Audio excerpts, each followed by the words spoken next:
Abra suas Bíblias em 1 Coríntios 7, do 17 até o 24. É isso que nós vamos ler.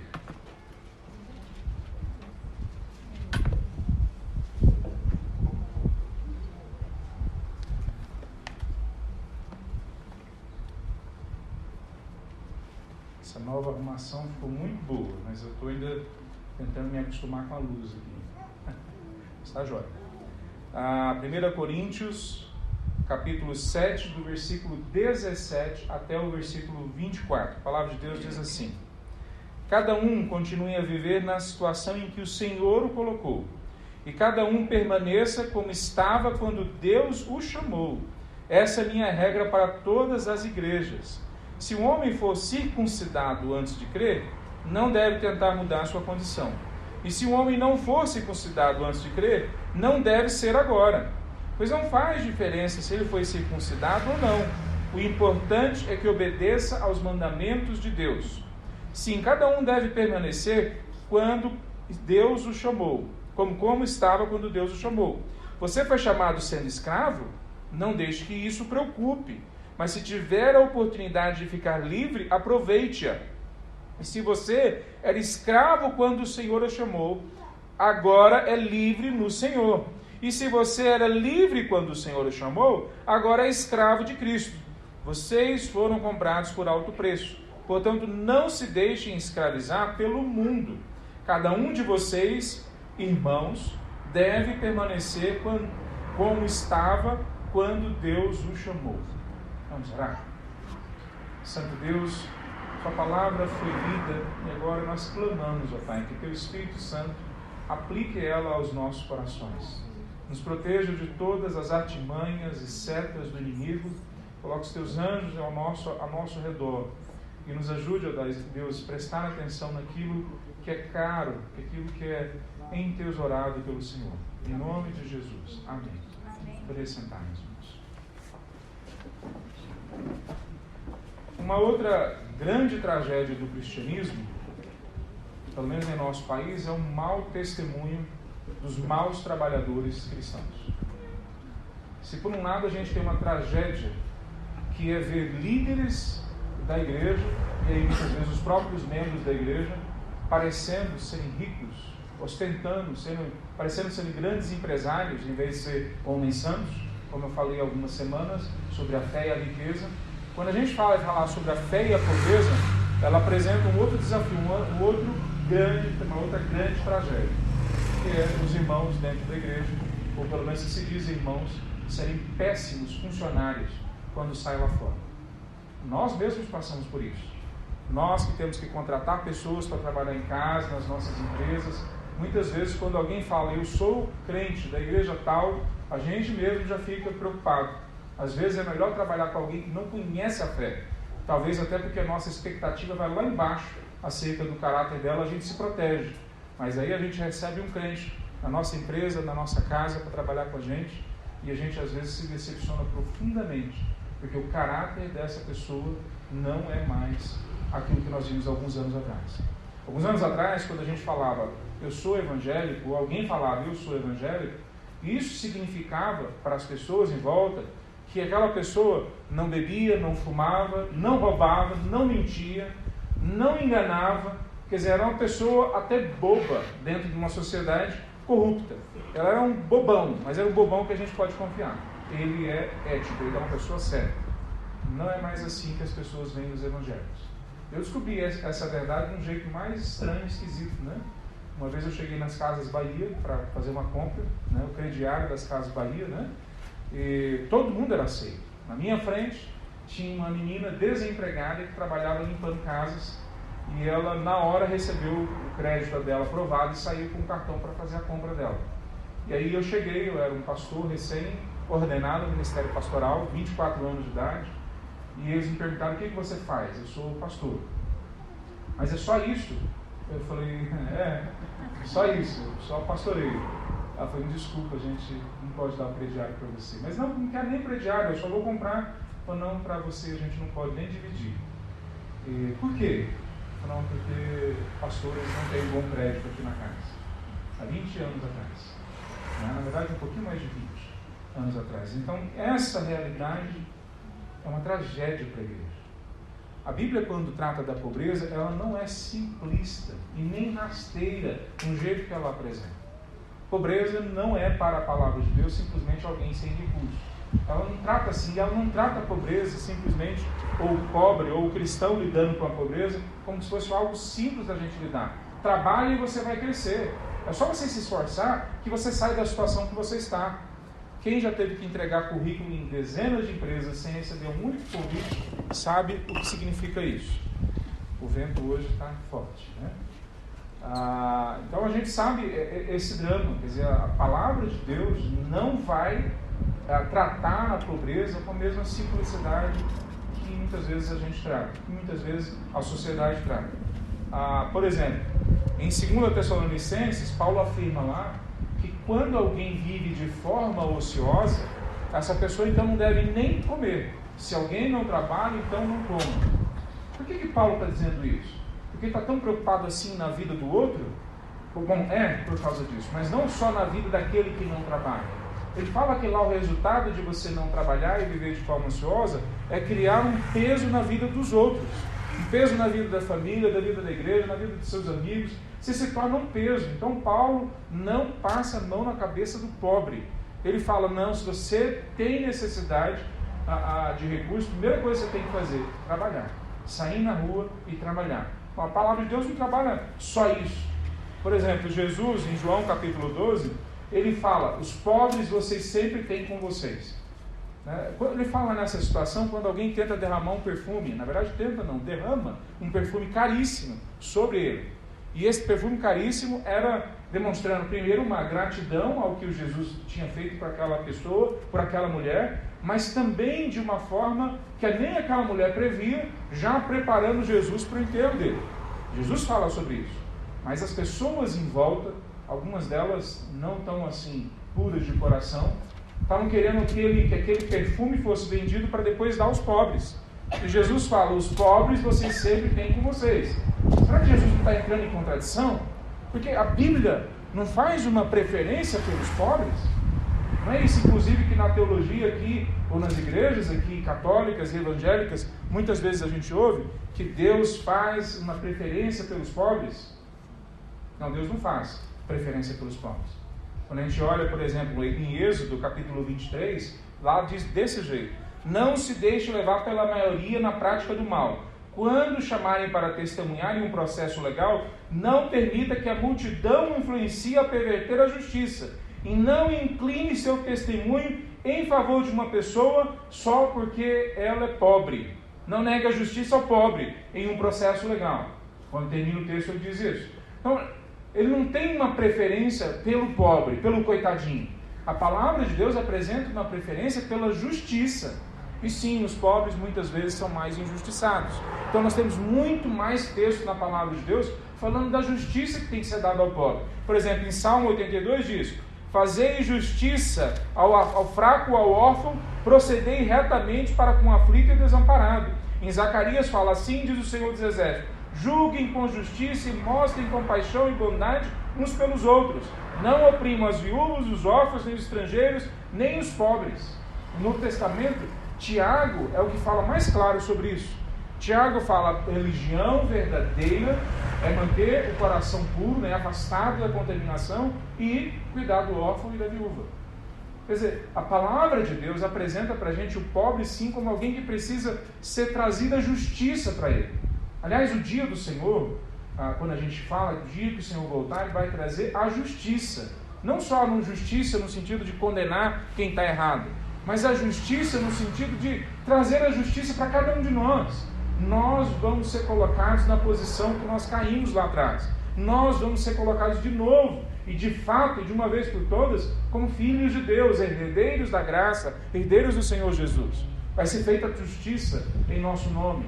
Cristo vai fazer essa justiça. Então o pobre e a pobreza não é tratada de forma simplista. Se por um lado a palavra de Deus fala que todo mundo tem que trabalhar e arduamente para não depender do outro e ainda ajudar as outras pessoas, por outro lado a palavra de Deus também fala que Deus prioriza a justiça especialmente quando é em relação ao pobre, ao necessitado.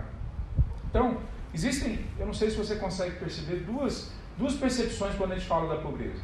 Uma é geral, a pobreza de uma forma geral. Como que a gente vai fazer com uma África pobre, com uma margem de Goiânia pobre, com pessoas que não têm emprego? Agora, como a gente vai fazer, que é o outro lado, com a nossa própria pobreza? Como a gente vai fazer com a gente mesmo? A palavra de Deus, de fato, ela diz que Deus prioriza sim os pobres. Não os pobres financeiramente, mas os pobres de espírito. Mateus capítulo 5, Jesus fala sobre isso, né? Bem-aventurado humilde de coração, pobre de espírito, está em outras traduções. Bem-aventurado aquele que sabe que precisa de médico, que sabe que precisa de cura, que sabe que é necessitado, que sabe que se Deus não tocar, ele não consegue, ele não tem força, ele não se levanta sozinho, fisicamente, emocionalmente, espiritualmente. Bem-aventurado aquele que sabe, reconhece, compreende que precisa do médico. Porque quem não acha que precisa de médico, ele naturalmente se afasta da cura de Deus, se afasta das coisas que Deus pode trazer. Então Deus sim tem preferência pelo pobre, o pobre de espírito, não o pobre financeiramente. Nesse caso ele tem preferência pela justiça, e pelo pobre também tem que ser feita justiça. Então, quando a gente olha isso, aí a gente tem melhor, por exemplo, porque Jesus cita Isaías capítulo 61. Né? Olha como que diz lá. Depois Lucas, é Jesus citando Isaías 61. O Espírito do Senhor soberano está sobre mim, pois o Senhor me ungiu para levar boas novas aos pobres. Então será que Isaías e depois Jesus, como está citando, está tão preocupado assim com aqueles que não têm recursos financeiros, independente se eles estão ou não abertos para a graça, independente se eles se entregam ou não ao Senhor Jesus, ao Senhor dos Exércitos? Não é isso que ele está falando. Bem-aventurado e aqueles que entendem que o Evangelho veio para eles porque eles são pobres, cegos e nus, como a gente acabou de cantar agora na música. Então esse jeito do Evangelho lidar com a pobreza é um jeito que a gente tem que parar e prestar atenção, e não o jeito que o mundo trabalha. Quando a gente lidar com essa questão da pobreza, logo surge na nossa mente a questão da prosperidade. Se você é filho do rei, por que você está passando necessidade? Se todos nós cristãos hoje, nesse tempo da história, temos que ter recursos, temos que ser ricos porque somos filhos do rei, então como que o nosso mestre não tinha um lugar para reclinar a cabeça? Então como que Paulo diz lá, deixa eu ver se eu anotei o local, lá em 1 Coríntios, logo na sequência desse texto que nós lemos, capítulo 11, versículo 27, que ele passou sede e fome e diversas outras privações. Como que o maior apóstolo, que inclusive também era empresário, passou vários momentos de fome e sede e privações das mais diversas? Como que isso pode acontecer? Se todos os cristãos agora têm que ter prosperidade. Então isso não se refere a nós. Quando a gente entrar ler na palavra de Deus, a gente precisa, como a gente falou da outra vez, entender o seguinte, que no primeiro século, grande parte das pessoas eram pobres, porque eram escravos, grande parte. Em Jerusalém, a conta diz que fecha mais ou menos em 90%. 90% das pessoas que moravam em Jerusalém eram escravos e, portanto, pobres. Não tinham recursos, não tinham nada na mão deles que podia dizer que era propriedade deles. Mas quando a gente olha para os ricos daquela época, nós olhamos, já falamos sobre isso, parece muito com a nossa classe média hoje. Mas esses pobres que tinham lá não tem muito a ver com os nossos pobres de hoje. Esses pobres que tinham lá não tinham quase nada. Os nossos pobres de hoje, às vezes, não têm quase nada. Mas eu não sei se você acompanha as notícias, que não vai mostrar na mídia principal, mas cada vez mais tem menos pobres no mundo. Cada vez mais a necessidade tem diminuído no mundo. Nós temos conseguido produzir alimento, moradia, saúde, como nunca na história foi produzido. E aí, se o nosso evangelho, se não é pela prosperidade, mas se vai para o outro lado falando que a nossa prioridade são os pobres, e quando não houver mais pobres onde nós estamos? Mas isso vai acontecer? Alguns locais dos Estados Unidos, da Europa, não tem pobres. Como é que você prega um evangelho que não tem apelo, porque as pessoas não têm necessidades visíveis, financeiras, necessidades visíveis de falta de recursos. Então, toda vez que o Evangelho vai para alguma esquisitice, ou dizendo que nós todos temos que ser ricos, ou usando a chave da pobreza para tentar atrair as pessoas, veio para cá que você vai ser cuidado por nós. Mas eu não preciso ser cuidado de ninguém. Eu tenho plano de saúde, eu tenho salário, eu tenho dinheiro. Por que eu preciso ser cuidado por alguém?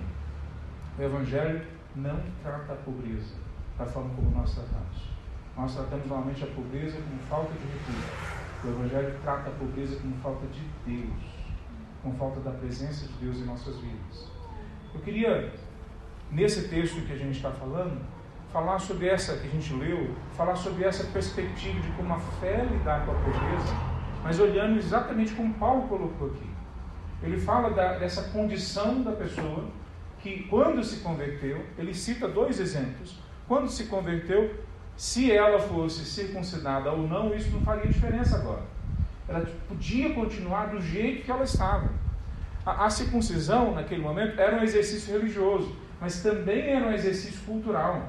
Era uma forma de você deixar claro que você era judeu. E o outro não era judeu, mas você era judeu. E se você não fosse judeu, mas queria se tornar um judaizante, uma pessoa aceita dentro da comunidade de Israel, você tinha que ter a circuncisão. Mais do que isso, a circuncisão, culturalmente e religiosamente, significava que você fazia parte do povo de Deus. Aí agora isso não tem mais. A circuncisão que é apresentada para nós é aquela dentro do coração. A circuncisão é o coração que é entregue a Cristo Jesus.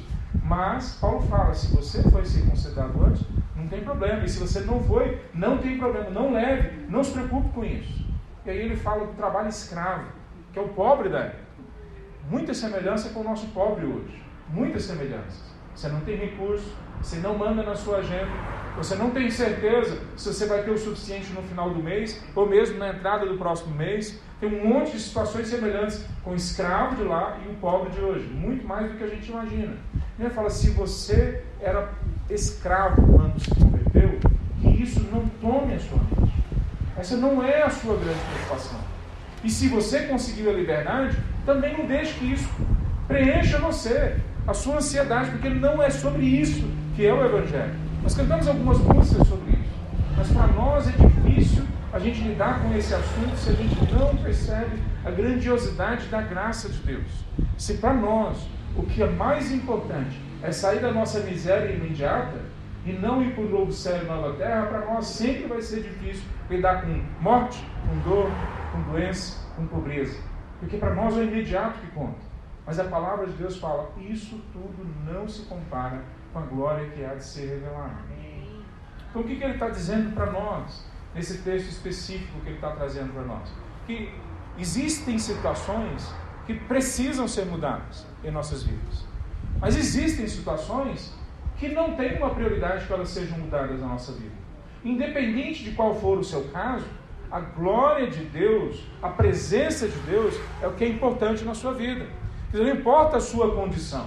O que importa é se Deus está presente na sua vida.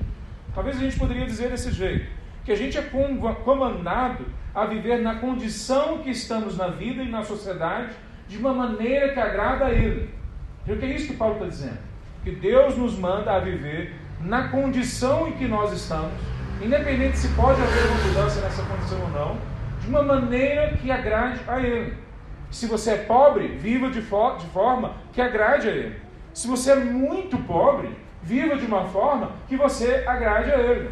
Se você é de classe média, viva de uma forma que agrade a Ele. Se você é rico, viva de uma forma que agrade a Ele. Se você é muito rico, viva de uma forma que agrade a Ele. Não importa a sua condição, viva de uma forma que agrade a Ele. Quer dizer, o evangelho que é muitas vezes pregado hoje é: mude a sua condição ou venha para cá que nós mudamos a sua condição.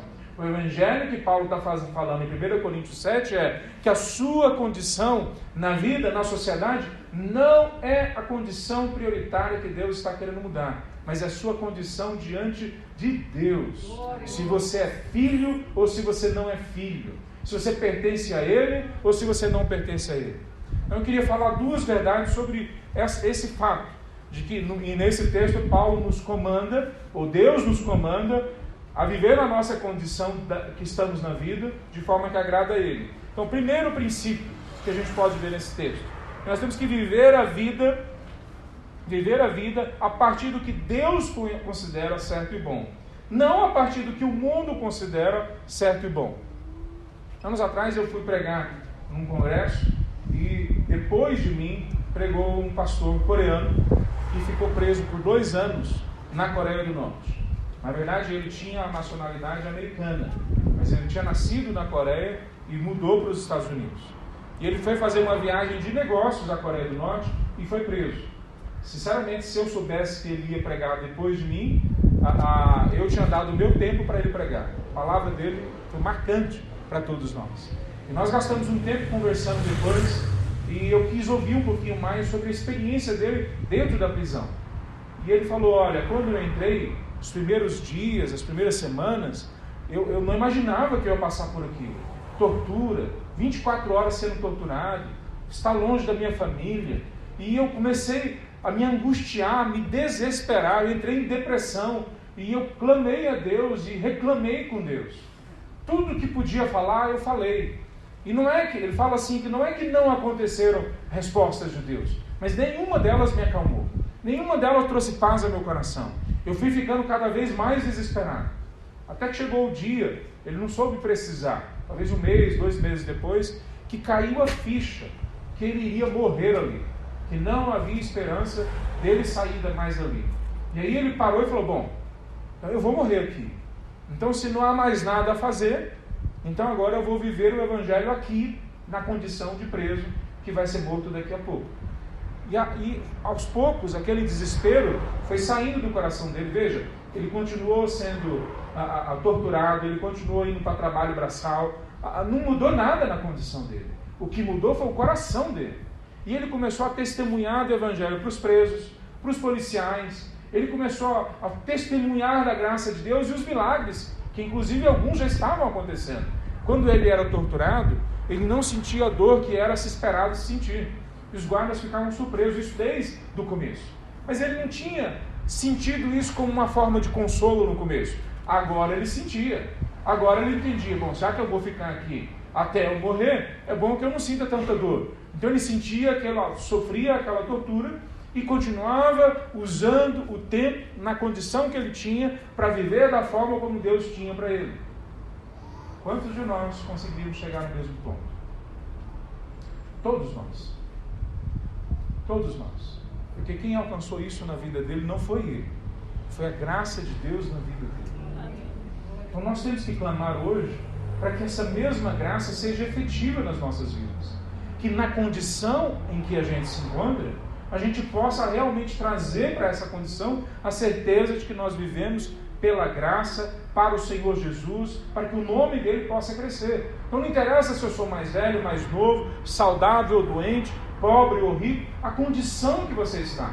Veja, quando a gente olha esse texto que nós lemos em 1 Coríntios 7, ele está falando na maior parte do tempo da relação de casados, ou de novos casados. Ele está falando de como lidar quando você é crente e a sua esposa ou seu esposo não é. Ou quando você é solteiro, como agora escolher alguém para se casar, ou se deve ou não se casar. Mas nesse texto que nós lemos, fica bem no meio do capítulo, ele faz como que uma digressão. Ele sai daquele assunto mais específico do casamento e ele tenta trazer para a lente, em perspectiva, que não é só o casado, o novo casado, aquele que vai viver numa nova família, que é o foco para eles. Mas todas as condições que nós podemos nos encontrar na vida é que são importantes serem avaliadas a partir do senhorio de Cristo em nossas vidas. Quer dizer, ele faz essa digressão do 17 ao 24, mas se você ler até o 16 é sobre casamento, e se você ler a partir do 25 é também sobre o casamento. Quer dizer, ele para de olhar só para o casamento, agora olha para toda a vida. Tudo é desse jeito. Não importa se a gente está de cá ou de lá, nessa ou naquela condição. Se não, olhem comigo como ele diz no versículo 29. Olha o que ele diz. Irmãos, isso é o que eu quero dizer. O tempo que resta é muito curto.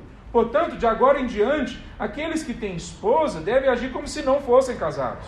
Aqueles que choram, que se alegram ou que compram coisas, não devem se entregar totalmente à tristeza, à alegria ou aos bens. Aqueles que usam as coisas deste mundo não devem se apegar a elas, pois este mundo, como conhecemos, logo passará. Ele está repetindo basicamente as palavras de Jesus, que está chegando a hora, que é melhor a gente viver como se as coisas já fossem chegar ao seu fim, à sua conclusão, porque é isso que está acontecendo. Quer dizer, ele está apontando para nós. Mesma coisa que ele aponta lá em 1 Timóteo capítulo 6 para os ricos. Vivam na presente era com a mente lá longe. Vivam agora com a certeza de para onde vocês estão indo. Quer dizer, ele está trazendo toda essa lógica do Evangelho que diz que nós não podemos viver a vida com base naquilo que os outros olham para nós e consideram importante, mas naquilo que Deus considera importante. Se a nossa cabeça estiver nas coisas do céu, Colossenses capítulo 3, a partir do versículo 1, então as coisas na terra vão funcionar bem. Bom, mas não é essa a lógica lá fora que dizem para nós. Lá fora dizem para nós, se a nossa mente estiver nas nuvens, né? A nossa mente, o nosso olho está na lua, então a gente é um perdido, né? Esse aí tem a cabeça na lua, né? Não, o Evangelho fala para nós que quanto mais alta tiver a nossa mente, mais claro é o nosso andar aqui na terra. Quanto mais a nossa identidade está lá, mais claro para as pessoas nós podemos nos mostrar aqui. Não é isso que ele está falando. Veja, ele faz um jogo com palavras bastante interessante. A palavra chamado. Todos vocês estejam da forma com que vocês foram chamados. Ele fala assim, seria uma tradução mais clara talvez, ou pelo menos mais parafraseada para ficar claro para nós. Meus irmãos, quando Deus chamou você, cada um de vocês estava numa condição específica. Agora, à medida que vocês vivem suas vidas para Deus, devem permanecer na condição que estavam, a não ser que mudar essa situação significa agradá-lo e honrá-lo mais. É isso que Paulo está dizendo. Veja, quando ele usa essa palavra na condição que vocês estão, ele está usando a palavra kaleo em grego, é a palavra chamado. Se você olhar o primeiro versículo do livro de 1 Coríntios, essa palavra chamado tem a ver com salvação. Nós somos chamados para ser santos, chamados para ser filhos e herdeiros do Pai. Nós somos chamados a seguir a Jesus Cristo. Nós somos chamados a pertencermos a Ele. Esse é o nosso chamado. Mas aí ele faz uma brincadeira com outra expressão. Uma expressão que significa dividir. Aquilo que Deus dividiu com você, continue nisso que Deus deu para você. Mas isso que Deus deu para você, que ele está citando aqui, é algo que tinha sido dado a eles antes da conversão. Quer dizer, não é algo que ele está falando que foi dado depois. Em 1 Coríntios capítulo 12, ele fala de dons que são dados depois da conversão. Mas aqui ele está se referindo àquelas coisas que foram repartidas com vocês antes de Cristo entrar na vida de vocês, continue com elas. Quer dizer, mas muitas vezes a gente pensa que Deus entra na nossa vida hoje, então tudo que ficou para trás a gente joga fora. Não é isso que a palavra de Deus está nos dizendo. Há coisas que precisam ser mudadas, mas há coisas que não precisam ser mudadas. E ele está dizendo para nós, essa condição, essa parte da vida, da sociedade, essa parte da responsabilidade que a gente tem em relação aos outros, em relação a gente mesmo, isso que foi repartido com você, quando Deus chegou e te chamou para a salvação, continue nessas coisas depois que você foi salvo. Quer dizer, essa é uma verdade que às vezes a gente tem dificuldade de entender. Os nossos dons, os nossos talentos, as oportunidades, recursos, os bens que recebemos, mesmo antes de convertermos a Cristo Jesus, foi nos repartido, dividido, entregue a cada um de nós por Ele. E nós não podemos jogar fora isso depois. Ao contrário, essas coisas são dadas por Ele. Toda boa dádiva vem de Deus. Não importa se você é crente ou não crente. Um grande pianista, não importa se ele é crente ou não crente, ele só é grande porque Deus deu talento para ele. Um grande empresário, não importa se ele é crente ou não crente, ele é só um grande empresário porque Deus deu isso para ele. Uma grande dentista, um grande médico, um grande engenheiro, um homem e uma mulher sábia nas suas condições de vida, não importa se eles sejam crentes ou não, o que eles têm de bom foi dado por Deus. Existe só uma fonte de bondade no universo. Isso que ele está falando, isso que nós recebemos lá atrás, que é bom, que veio dele, que continue nas nossas vidas, mas agora com a percepção e clareza que há um novo chamado. Há um chamado para que a gente seja servo dele. Uma vez eu estava conversando com o pessoal e eu usei essa palavra que ele usa aqui, que não é servo, A palavra doulos, em grego, significa escravo. Ele fala que nós que não somos escravos, né? Ele fala, agora nós somos escravos de Cristo. Ele brinca com esse negócio. Vocês que eram escravos são livres em Cristo. E vocês que não eram escravos, vocês são escravos em Cristo.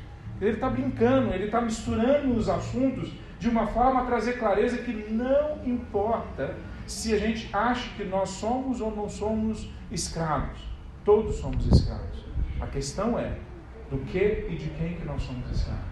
Ele está dizendo, se vocês aceitaram a Cristo, vocês não são mais escravos deles, dos homens. Inclusive a palavra que é colocada na minha tradução como mundo, no final do versículo 23, diz assim, portanto, não se deixem escravizar pelo mundo. A palavra aqui é antropos, a palavra é homem. Não se deixem escravizar pelos homens, ou por esse homem que está aqui, por mim mesmo. Porque agora vocês não se pertencem, e não pertencem aos outros, vocês pertencem a Deus. Mas nós somos escravos então de Deus? Nós somos escravos. Jesus fala lá em João capítulo 15. Mas esse escravo, porque Jesus agora compartilha os planos dele, agora ele é filho. Vê lá João capítulo 15, versículo 5. Agora eu não chamo mais de escravos, mas eu chamo de amigos, porque eu compartilho os meus planos com vocês.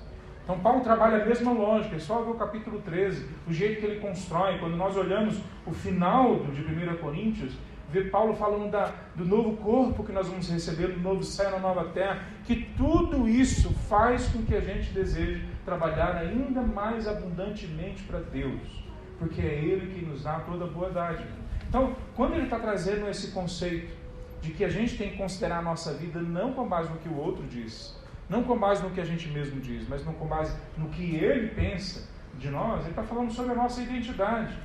Paulo trabalha pelo menos 3 coisas no Novo Testamento, como ele trabalha aqui, sobre a escravidão. Primeiro ele fala o seguinte, ele insiste que os escravos não têm que se preocupar com a sua situação.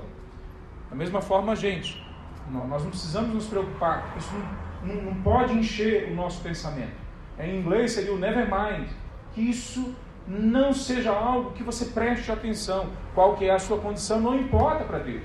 A condição que você tiver, Ele tanto vai te tocar, vai te usar, vai te fazer crescer, e eventualmente Ele vai te tirar dessa condição e te colocar em outra. Mas possivelmente Ele não vai fazer isso. Ele vai continuar te usando lá na condição que você estava. Então a primeira coisa que Ele fala para os escravos, não se preocupe com isso. Isso não é um assunto assim tão importante como as pessoas lá fora acham que é. Segunda coisa que Ele fala é que esse escravo tem que usar a sua situação de escravo para testemunhar do Senhor Jesus. Então essa pessoa que se encontra na situação de estar casada num casamento mau, ou de estar num emprego ruim, ou de estar no meio de uma situação de pobreza, ele tem que falar, olha, eu sei que é difícil para vocês nessa situação, eu sei o que é passar por privações, Paulo está falando para eles, mas não se prendam tanto assim nas dores e sofrimentos que vocês passam. Ao contrário, olhem para a oportunidade que essa situação traz para vocês.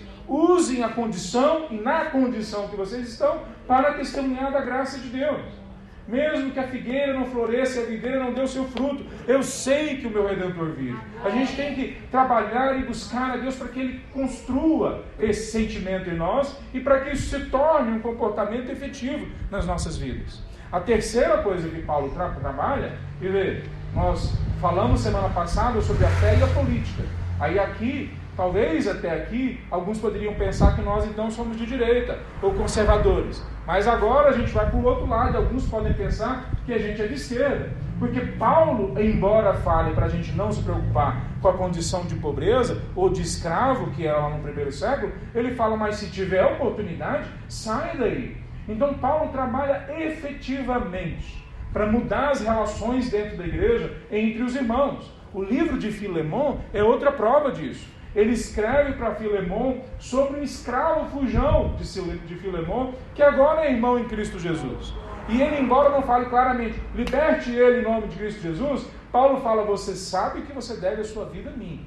Então trate Onésimo, que é o escravo fujão, como você me trataria. Eu fico imaginando o Onésimo chegando na frente de Filemon, entrega a carta, que ele que leva a carta em mão.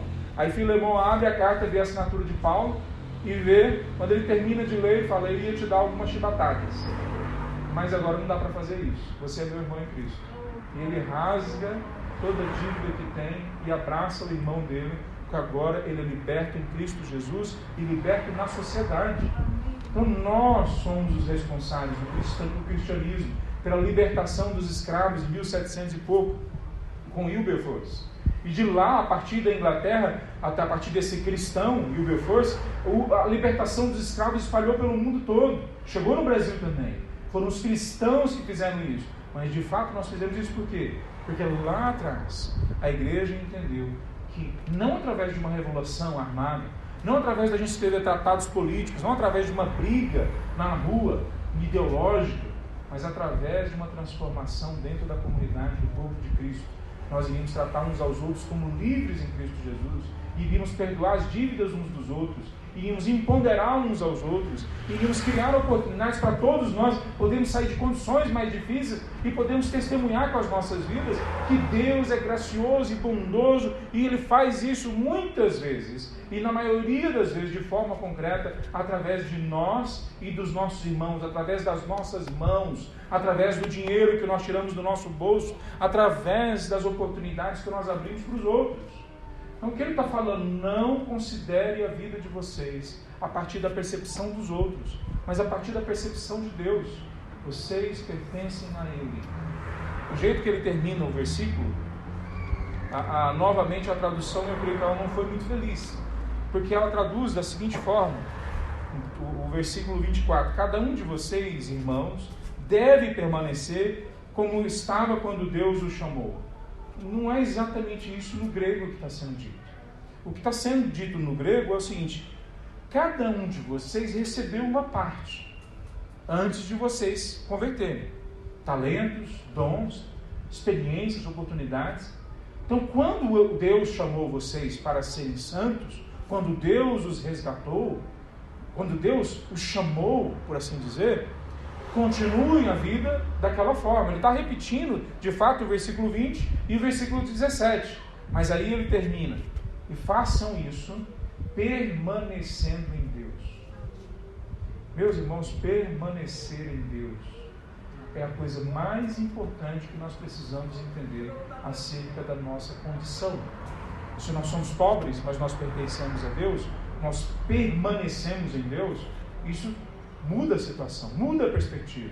Se a gente é rico, mas a gente permanece em Deus, o nosso coração está nas mãos dele, a nossa mente é guiada por ele, então as decisões que nós tomamos têm a ver com a presença dele. Não interessa quantas são as pressões para a gente fazer outras coisas. Se a gente tem ou não tem capacitações, tem ou não tem um bom currículo, se no meio disso nós permanecemos nele, isso significa que nós estamos vivendo com base naquilo que a palavra de Deus nos entregou, na graça de Deus. Ele é a nossa força, Ele é a nossa alegria, Ele é a nossa torre forte, Ele é o nosso refúgio, Ele é o nosso protetor, Ele é a cidade fortificada em volta de nós, Ele é o abrigo que nos protege. É Ele que é essas coisas, não são as nossas condições ou aquilo que nós compramos a partir da condição que temos. É Ele que é o nosso Salvador, não a nossa condição que nos salva. Então, quando nós olhamos isso, é Ele que tem que trazer para nós essa libertação. Então, quando nós olhamos Paulo falando sobre isso em outros locais, ele fala que nós temos que revestir dessa natureza. Ele fala isso em Efésios, ele fala isso em Colossenses, ele fala de uma nova natureza que a gente tem que se revestir, que a gente tem que literalmente arrancar as roupas velhas e colocar roupas novas. Muitas vezes eu fico imaginando como que um escravo que não tem roupa nova para vestir leu o que Paulo está falando aos Efésios. Como que um pobre que não tem o que comer leu o que o Paulo está falando sobre vestir a armadura de Deus? Só pessoas que tinham oportunidade entravam no exército do imperador. Aí eles tinham armadura. Nós não temos armadura. Nós somos favelados. Como que eu posso ter armadura? É óbvio que ele não está falando da condição financeira. O que ele está falando para nós é da gente revestir do novo homem em Cristo Jesus, da nova mentalidade que Deus nos deu, da esperança, que a certeza da graça, da bondade e da misericórdia de Deus que se renova a cada manhã, trazem para nós. Então nós temos que viver com base naquilo que Deus considera certo e bom, não naquilo que o mundo considera certo e bom. Primeira coisa, então, que esse texto traz para a gente. A segunda é que nós temos que ter uma prática constante de avaliar cuidadosamente diante de Deus, não sozinho, diante de Deus, o que deve ser mudado e o que deve ser mantido. Veja, nesse texto a gente vê especialmente essa situação do escravo, quer dizer, da circuncisão também, mas do escravo. Há uma situação que pode ser mudada, da circuncisão não. Quer dizer, essa situação cultural, religiosa, de você ter se ligado ou não aos judeus antes da conversão, não é fácil de resolver. Não dá para resolver, de fato, algumas características dela. É do corpo, foi uma marca. Um dia desse eu vi um rapaz que ele tingiu os olhos, eu não sei qual que é, tatuou os olhos de escuro, colocou chifre aqui e na boca aqui para baixo. Ele mudou vários formatos de parte do corpo, fez cirurgias mesmo. Ele e a esposa, e o filho dele, uma coisa mais linda. Na reportagem. E parecia, eu fiquei esperando até o final da reportagem, que eu pensei que ele ia dizer, eu sou o Record, eu sou o Universal, né? Como aquelas reportagens, né? Porque parecia que eu estava ouvindo uma pessoa que já conhecia o Evangelho, mas a imagem dele foi construída para parecer um demônio. A imagem física, veja, eu não estou dizendo que ele é, mas a imagem dele. Eu fico pensando, se essa pessoa se converter ao Evangelho, como que ela vai entender a gente falando, revista-se do novo homem em Cristo Jesus? Como um transexual que, depois que fez a mudança de sexo, chegou numa igreja onde um amigo meu era pastor, chorando, e falou, eu mudei de ideia, eu aceitei a Cristo Jesus. Como que eu volto a casa agora? Algumas coisas dá para voltar, outras, só no novo céu e na nova terra que elas vão voltar. Mas quando a gente vai para o escravo, o exemplo que ele dá parece que se aplica mais a várias outras situações da nossa vida. Ele está falando para o escravo, não se preocupe sobre isso. Há uma rotina que você tem que fazer. No meio dessa rotina você tem que testemunhar da graça e do poder de Deus, mesmo na sua condição. Mas aí ele conclui, mas se for possível, aproveite a oportunidade e saia dessa situação. Quantas situações nós temos que nós podemos sair? Mas veja, o que ele fala em primeiro lugar para esse pobre, para esse escravo, é aproveite essa situação, não pegue essa situação como ela fosse determinante na sua vida. Paulo fala sobre isso várias vezes. Na verdade, algumas dessas vezes eu tive necessidade de usá-las na China.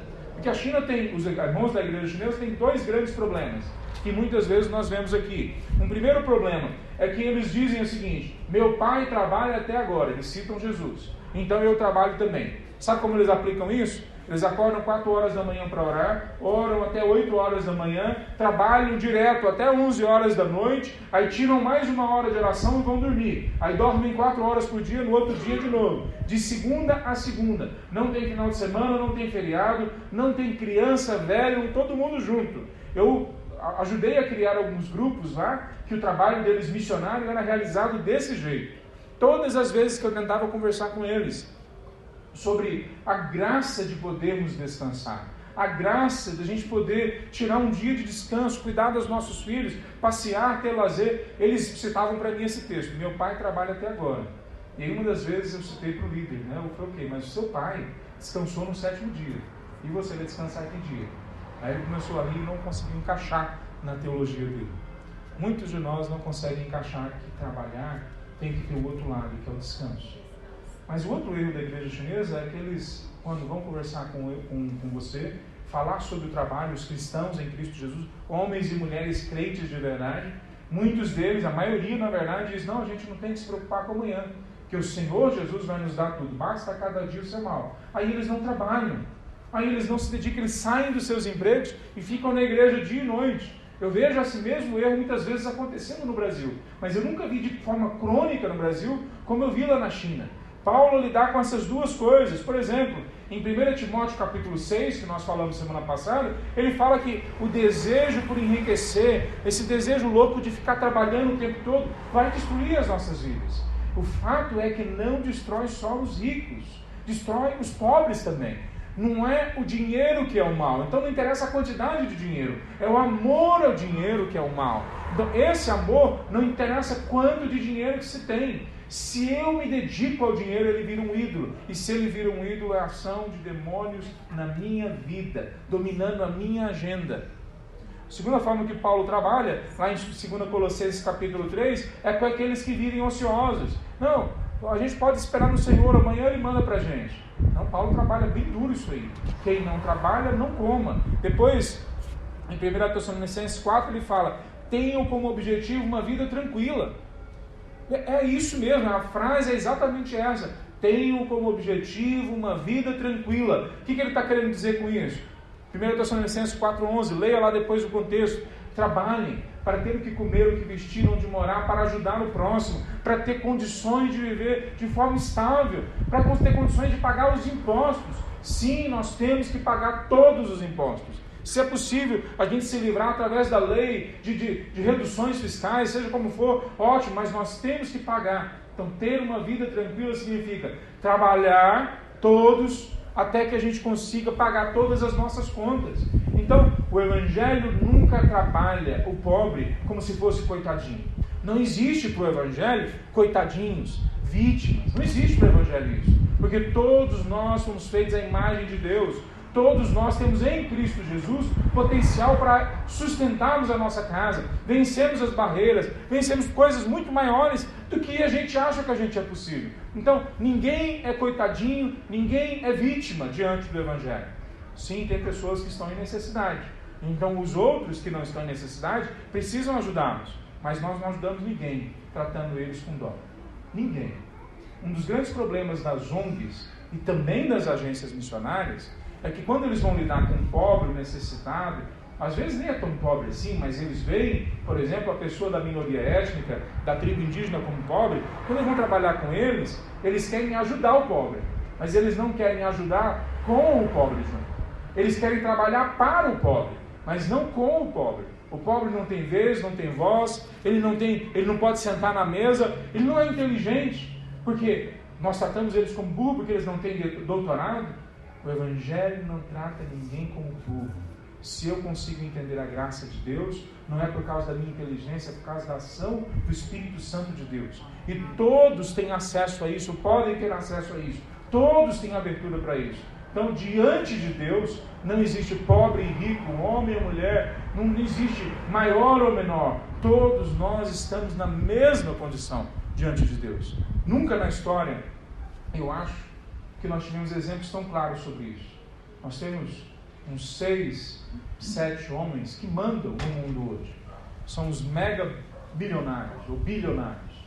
Eles mandam no mundo. As decisões deles, um Twitter deles, uma mensagem no Instagram deles muda toda uma situação econômica de um país, de um momento. Eles mandam no mundo. E o que eles conseguem fazer com isso para melhorar o mundo? Quase próximo de zero. Próximo zero. Mesmo os homens mais ricos do mundo são pobres diante dos desafios que a vida apresenta. Só o Senhor dos Exércitos tem essa capacidade. Mas aí Paulo fala sobre ter uma vida tranquila. Em Efésios 4 ele fala para usar as nossas mãos para trabalhar e aí ajudar generosamente os necessitados. É interessante porque em outros textos Paulo fala para que aí a gente não crie problemas para o outro. Trabalhe para não criar o problema. Outros ele ainda fala, trabalhe para que você possa ajudar os outros. Mas esse de Efésios, a impressão que dá é que trabalhe para que você possa interferir na vida das pessoas. É isso mesmo, ele está falando para que você possa entrar dentro da casa da pessoa, mas com a graça de Deus, com a ajuda que transforma, querendo saber aonde é que aperta o sapato, eu quero te dar uma condição melhor. Ele está falando, trabalhe para que você tenha condição de ajudar. Essa semana a gente viu a foto do Gil e da Eliane. Eu pensei que eles iam estar aqui hoje, me preparei até para chamar eles para dar um testemunho e depois a gente chama. Eles não passam por uma situação financeira muito boa, são trabalhadores, mas essa semana compraram cestas básicas, ou arranjaram cestas básicas, colocaram atrás do carro deles e foram para uma comunidade mais pobre entregar cestas básicas. Isso é o Evangelho. Nós não somos coitadinhos, Nós somos pessoas empoderadas pelo Espírito Santo de Deus.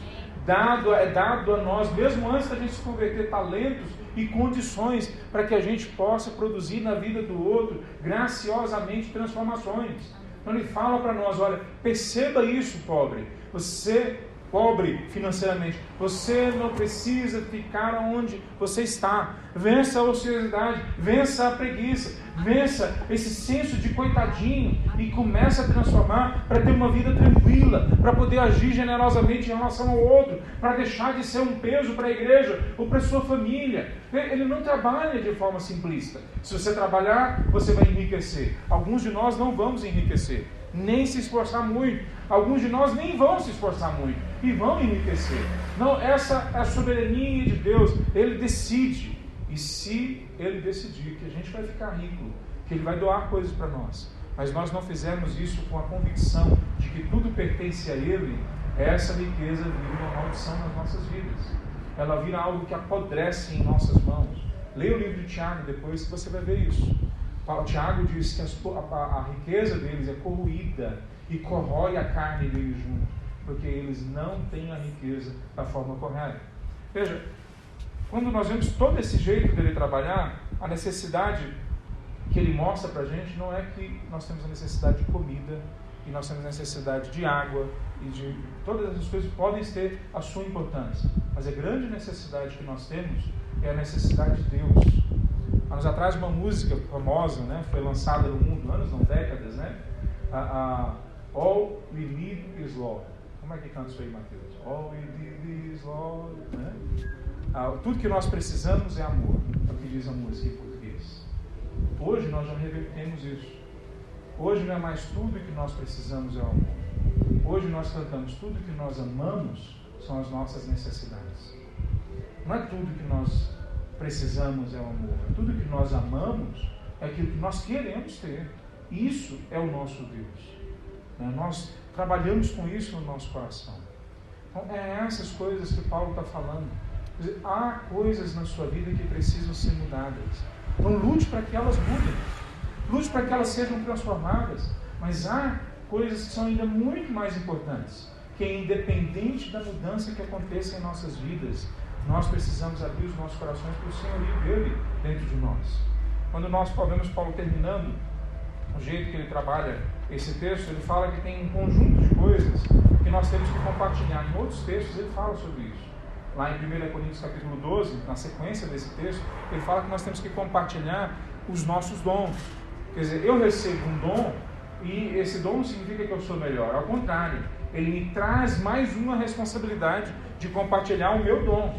E eu tenho que chegar diante de você e o seu dom ser compartilhado comigo. Em outro local, ele fala que nós temos que compartilhar das nossas experiências, das consolações que nós recebemos de Deus. Mas é interessante que nesse texto que nós lemos, ele fala que nós temos que compartilhar as tarefas e responsabilidades que Deus nos deu. Quando nós deixamos de assumir as tarefas que foram nos dadas, nós fazemos pessoas sofrerem por causa disso. Nós sofremos por causa disso. Então, aquilo que foi compartilhado, quando para vocês, dado a vocês, antes de vocês se converterem, quando vocês se convertem, agora façam isso da melhor forma possível que agora vocês fazem para o Senhor. Algumas dessas coisas, vocês talvez tenham que mudar. Algumas dessas coisas, vocês não têm que mudar. Essa é a grande oração, na verdade, que não só o pobre, mas o pobre de espírito, o humilde de coração deveria fazer diariamente. Na verdade, ela se divide em duas. O que é que eu tenho que mudar hoje? O que não ficou claro para mim ainda que eu tenho que mudar? Me traz, Senhor, para que fique claro. Talvez eu tenha que deixar de ser esse profissional mesquinho, imaturo, despreparado, preguiçoso que eu sou. Talvez tenham coisas que são mais internas ainda. A preguiça, orgulho, inveja. Talvez tenham coisas lá dentro que vêm de antes, mas que continuam depois que eu aceitei a Cristo. Que elas precisam ser tiradas de dentro de mim. Algumas dessas coisas, se eu não chamá-las pelo nome, elas são pecado. Por exemplo, eu vejo pessoas caírem em pecados muitas vezes, e eu mesmo sou uma dessas, pecados constantes, e a gente tem que lutar contra eles, Mas uma das coisas que faz a gente perder a batalha contra pecados constantes é a gente não falar para a gente mesmo na hora que vai cometer, na hora que vai pisar na bola: isso é pecado, e pecado eu não faço. É bem simples assim.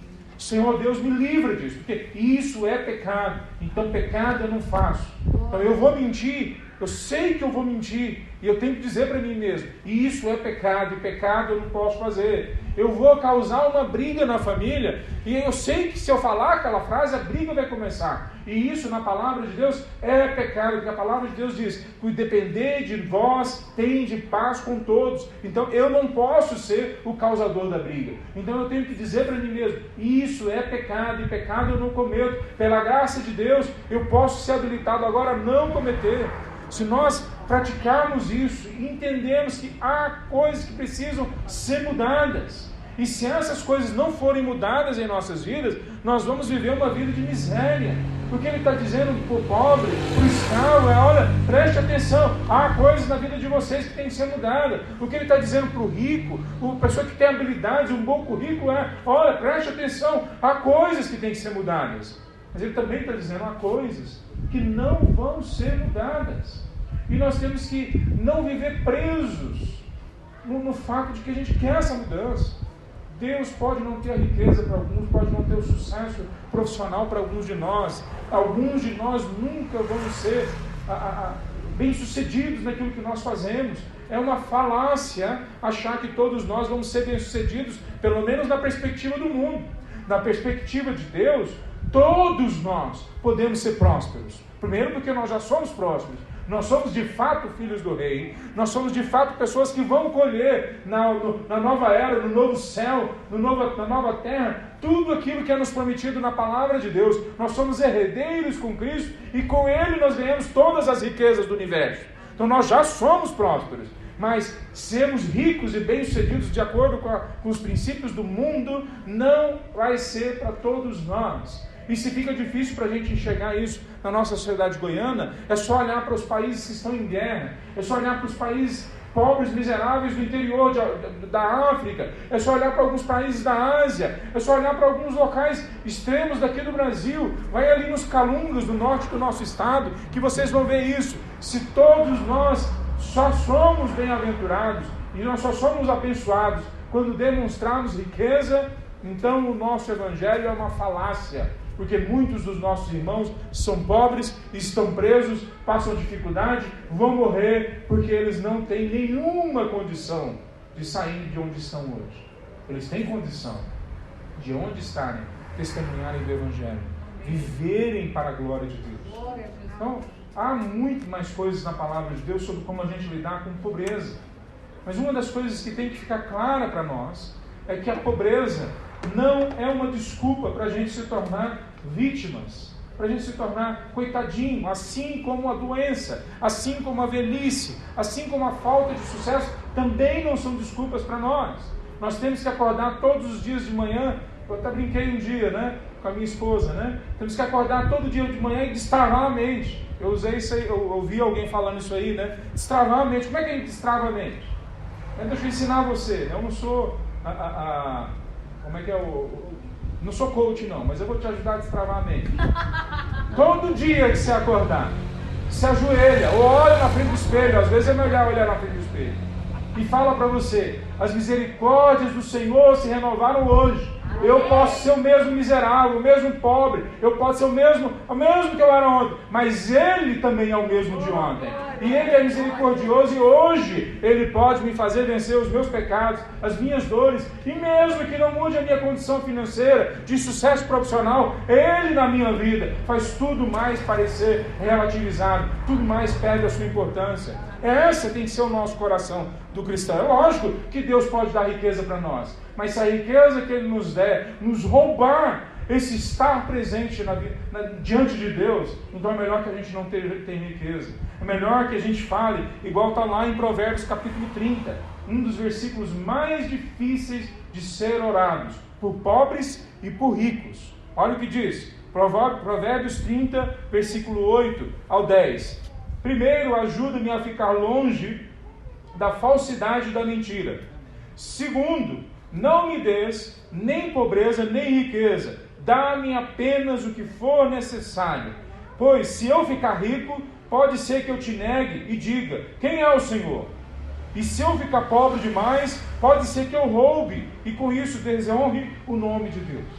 Provérbios 30, do versículo 8 ao versículo 10. Essa tem que ser a nossa oração. Me dê aquilo que é necessário, para na condição que eu estou, eu continuar louvando o seu nome, honrando o teu nome, testemunhando do seu nome. Vamos ficar em pé, meus irmãos. Tantas coisas que nós temos que conversar com Deus. Nesse tempo de dor, de dificuldade, de doença, na vida de muitos de miséria, na vida de outros de riquezas iníquas, riquezas conseguidas de forma errada. Esse tempo de pandemia estraçalhou com as nossas esperanças, trouxe à tona pecados e coisas feias da nossa sociedade, como a gente há muito tempo não vê. Então vamos orar agora para que Deus haja especificamente na nossa situação, cada um de nós. Cada um de nós, há coisas que nós precisamos mudar e há coisas que nós precisamos entender que elas não vão mudar. E a principal delas é que a graça e a misericórdia de Deus não muda. Ela está sempre à nossa disposição. Vamos orar? Santo Deus, nós chegamos até a Tua presença, Pai. O Senhor conhece cada coração aqui, cada vida. O Senhor conhece as nossas necessidades, o Senhor conhece as nossas dores, as nossas dúvidas, os nossos questionamentos. O Senhor conhece, ó Deus, as brigas que nós entramos, as brigas que nós queremos sair. O Senhor conhece, ó Deus, as dificuldades que nós não deveríamos estar nelas, mas nós entramos nelas. E o Senhor conhece as dificuldades que empurraram a gente para dentro delas. Senhor Deus, nós colocamos tudo isso diante de Ti. Os nossos dons e talentos e a nossa miséria, Amém, os nossos pecados, colocamos tudo diante do Teu trono agora. Amém, e nós clamamos que o Senhor venha tocar cada coração aqui, cada vida, Senhor Deus, que nós possamos descortinar os nossos corações completamente para Ti. Nós sabemos que o Senhor sabe de tudo. É verdade. Mas o Senhor também deseja que o nosso coração seja contrito, que a gente rasgue o coração diante de Ti. Amém. Então nos ajude, ó Deus, a que nós possamos abrir as nossas vidas completamente à Tua mudança, aquilo que o Senhor quer para nós. Amém. Em nome de Jesus. Amém, Senhor. Amém. Por isso,